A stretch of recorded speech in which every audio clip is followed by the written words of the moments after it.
வணக்கங்க. வடகம் பிடிக்கிறது எப்படி பார்க்கலாம் வாங்க. 1 கிலோ சின்ன வெங்காயம் நல்லா சுத்தமாக தோல் உரிச்சிட்டு கழுவிட்டு பொடியாக அரிஞ்சிட்டு நல்லா கையில் பூ மாதிரி உதிர்த்து விட்டுட்டு தேவையான அளவுக்கு மஞ்சள் தூள் உப்பு கல் உப்பு போட்டு நல்லா மிக்ஸ் பண்ணிவிட்டு காலையில் டைமில் வெயிலில் காய வச்சுட்டிங்கன்னா சாயங்காலமாக ஒரு மீடியமான அளவுக்கு காஞ்சி வந்திருக்கும்.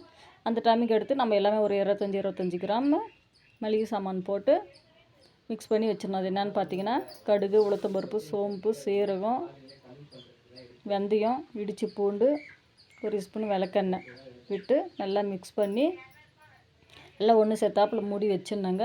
மறுநாள் காலையில் எடுத்து பார்த்திங்கன்னா சின்ன சின்ன உருண்டைகளாக பிடிச்சி தூரமாக காய வச்சிடணுங்க. இதே மாதிரி தான் ஒரு 2-3 நாளைக்கு காய வைக்கணும்.